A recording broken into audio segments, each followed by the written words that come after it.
We read the Gospel according to John, and our topic of discussion is, so there were 4 sections that Professor outlined in this assignment, and they are, you know what they are, I don't need to tell you.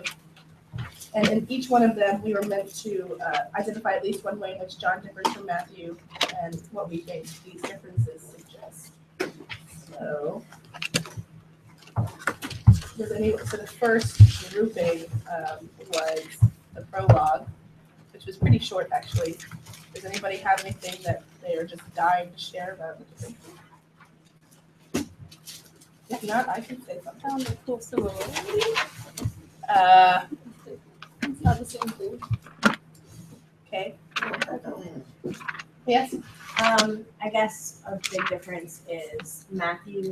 It was kind of in a quiz, but Matthew tried to incorporate Jesus into the tradition, the Jewish tradition, and John seems to be citing Jesus as this new and also very old thing, totally separate creation. So that's really different. Yeah. Yeah, going off of that, I found it really interesting that in John there wasn't really much about his birth. Right, that's such an important part in Matthew. But in John, he really just talks about, he says in the beginning was the Word, and the Word was God, and the Word was God. He was in the beginning with God. So basically, establishing that Jesus has always been and always will be, but not so much about his earthly birth. Yeah, going off of what you said, India said, I thought it was interesting. In the introduction, it says that there's a significant difference in the fact that it says John has a very high Christology. Jesus is repeatedly identified and identifies himself as divine. And so I think that's really interesting that in this particular one, and it goes on in the introduction to say at this point in time when they believe that the gospel was written, the Gentile Christians and Jewish Christians and conflicts between new Christians and Jews were becoming more and more intense. So I think it's really interesting that as those conflicts appear, the book takes more of a turn towards making Christ his own thing and relying less on the Jewish tradition, and I think it's putting an emphasis on Christology and Christ as divine. And just going off of what you're talking about, Matthew starts out where it's more Jesus is kind of talked about, but not really necessarily a character who's talking right away. Whereas in John, almost immediately after a couple seconds, Jesus kind of becomes a focal character. So that was interesting. And different perspective that we get from that. Yeah, that was kind of going off of that. It was interesting how they introduced John to Jesus, and then they kind of see this superiority, just for this brief section of John over Jesus. I thought that was kind of interesting how they set it off, because it says, "He came as a witness to testify to the light," and goes, "He came to testify to the light, the true light, which enlightens everyone, was coming into the world." I thought it was just interesting how he was introduced first, and then Jesus is introduced later, and how John then glorifies God's word. Right, whereas in Matthew, it's Yeah. the whole genealogy kind of building up. And then you just kind of refer back, and then you remember what Jesus is first, and there's the second of God. Amelia, I want to, if I can what's missing, Jimmy? I want you to be more precise about your observation. Difference? Well, not necessarily. You said it's different because I think the words you use is there's an emphasis on what is different. I want you to be very specific about what's different about the beginning of Matthew as opposed to the beginning of John.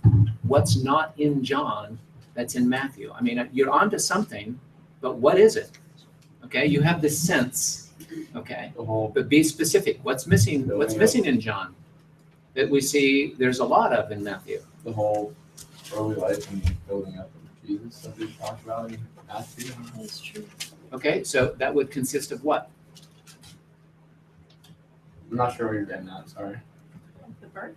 The birth, the whole birth narrative. Okay, the whole going to Egypt. Right. All of that is missing in John, right? We go right. He became flesh, and then boom, it's the testimony of John. Okay. Right, just what you said. I was going to talk about I was going to talk about John 1 verse 10, and it was saying, John was saying he was in the world and the world came into being through him, yet the world did not know him. And also John 1 verse 15, John testified to him and cried out, "This was he of whom I said, he who comes after me ranks ahead of me because he was before me." So I think like he's still like putting a significance on the fact that Jesus was before, and like he does have this like heightened importance. But when he was in the world and of the world, no one appreciated like, his significance. I was just gonna say, I thought that a difference, especially in the beginning of the two books, is that in Matthew it focuses specifically on Jesus through his genealogy, his familiar relations, and just it kind of just focuses on Jesus. Whereas in John, book one, verse 1 and 2, he says, "In the beginning was the Word, and the Word was with God, and the Word was God. He was in the beginning with God."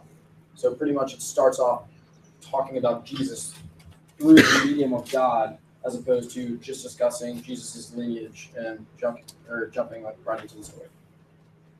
So I thought that was interesting how the two started off differently. And to add on, I also think there's an emphasis on light versus darkness in John that's not in the other Gospels. That really differentiates it from, distinguishes it from them. Since in the very beginning of chapter 1, verse 5, he talks about the light shines in the darkness, and the darkness did not overcome it, referring to Christ's life. And then later on, he talks about it also in like the purpose of Jesus' life in chapter 3, verse 16 to 21. And then also in chapter 8, verse 7, he's talking about how he's the light of the world, and he repeats that numerous times. I think something to be careful with is how he's still connected to fulfilling Moses' law and being the fulfillment of Jewish law, because in chapter 5, verse 45, he says, "Do not think that I will accuse you before the Father. Your accuser is Moses," which is also a new spin on fulfilling Moses as well, because he's never really, in the other Gospels, refers to Moses as the accuser of the Jews, more so as the Jews have just messed up with following the law of Moses. And he continues on saying, if you believed in Joseph, or if you believed Moses, you would believe me, for he wrote about me. So he also says, I think, one or two other times in the Gospel as well. Yeah, about Moses as well. I thought it was interesting because, like, throughout this text, I feel like John is kind of distancing, like, Christianity from Judaism, as we see, like, with like the genealogy that connects Jesus to the Jews in like Matthew, but not here. But he says in chapter 1, verse 17, "The law indeed was given through Moses; grace and truth came through Jesus Christ." So, like, I think that's like further separating Christians from Jews, because, like, you know, like, we're still following the law of Moses. Like, that's where it came from. And, like, there's a lot of emphasis on, like, at least somewhat following divine laws in both John and Matthew. But, like, this is, like, grace and truth came through Jesus Christ. Like, this is, like, the real version of Judaism, or something like that. I don't know. I'm Jewish. I don't understand what's happening right now. It almost seems like a rewrite a little bit, like they're kind of they're like Jesus's presence redefines like everything that we read before, which we kind of saw in Matthew, but especially in John, like verse 3 for chapter 1. All things came into being through him, and without him not one thing came into being. And if we go back to Genesis, that's the creation story, and this is kind of qualifying it and rewriting it. And that kind of goes on with what you're saying about Moses. I didn't even think about that. She said that that's kind of like a creation story, which I found, like, John 1, it's very interesting that the first words are in the beginning, because that really throws it back and, like, emphasizes the point that Jesus has always been and will always be, even though he was, like, incarnated in the flesh, like he was there before that, which really kind of equates him with God, whereas in Matthew, I felt like he was sort of lesser. We talked a lot about John, how they are one, how kind of the Trinity, not as much the Spirit, but Jesus and God being one. Yeah. I also feel like there's like a marked shift in like Jesus's character. Like in Matthew chapter 26, verse 15, which is way back somewhere, way forward somewhere. Why is this so confusing? Who made this? Okay. Anyway, he's like, okay, I'm just gonna. I tried. He like What was drives the reference again? Yeah, Matthew 22? what? when Matthew 26, verse 15. He like drives the people out of the people that are selling things in the temple. He drives them out, but he like does it by talking to them. And then here it says making a whip of cords, he drove all of them out of the temple, both sheep and cattle. Like that's like he like flips over tables. Like this is a violent moment. Like this Christ is a lot more badass than the one in Matthew, in my opinion. And I'm not really sure like what that entails as far as the story goes. Kind of has an arrogant tone to like the way he Yeah. talks. I don't know. I don't know. Yeah. I'm just saying, like, I feel like Yeah, a Christ lot is of times, more- like, people, idols and things like that are very, like, humble in their and there's like a teachings, real but, like, emphasis he's on very, like, No. sure of himself. I don't know, it's kind of us projecting our Western values. Yeah, I would agree with that. I think Well, he's not what we're as looking arrogant. I mean, I could find an example of what he says, you know. They ask him, are you the son of God? And he just kind of has the answer that's like neither yes nor no. But Yeah. he is replying kind of subtly, what do you think I am? There is But a that lot seems kind more- of sarcastic to me. Well, I mean, they did the same thing in the Old Testament when they asked God. You know, he's like, I am who I am. Yeah, Good times. Kind of the deity nature of Christ. I'm just, to me, it seemed like he was more arrogant than John. God doesn't make anyone. I understand though what you mean, how that kind of seems to contradict what he teaches about humility. Exactly. Even though he is God, that it seems kind of do we have an example of where he's sassy and arrogant? Can we get some? Yeah, true. John. I would like to bring up a new point and say that John is different from Matthew because in John, he kind of lacks clarity when he speaks, and he speaks in tongues, and I think there's like a strategy for John that allows for more like in-depth kind of description of himself, like his purpose and what Jesus is necessarily meant to do. Like in John book 3, this is basically the story of Nicodemus, and like he doesn't understand rebirth as like physical, and he kind of asks Jesus. He says, "Okay, well, what is this?" And Jesus describes it to him. And also in John 4, the Samaritan woman, she doesn't understand the whole concept of the drinking water. So I feel like this allows room for John / Jesus to kind of like elaborate on that process and make things clearer by not making it clear, where they're a little more straightforward. And I, Can you rephrase what you said? Yeah, what? 'Cause I don't know. okay, I will for you.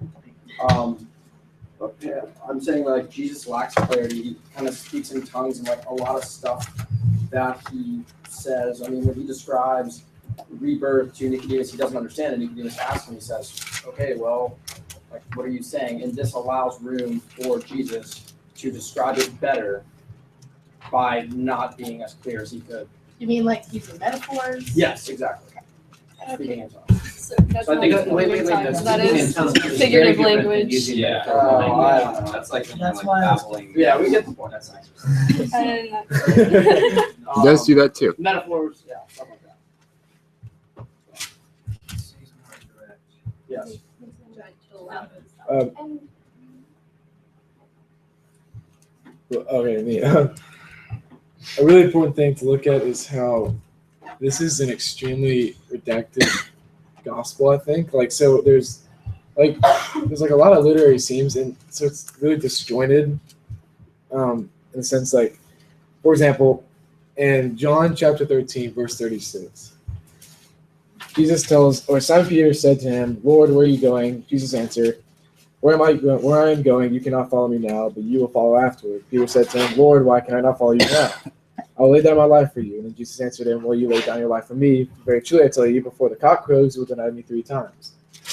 And then you look at John 16, verse 5, and he says, he literally complains, but he says, I did not say these things to you from the beginning because I was with you, but now I'm going to him who sent me, yet none of you asks me, where are you going? But because I have said these things to you, sorrow has filled your hearts. John literally just asked him where he was going before chapter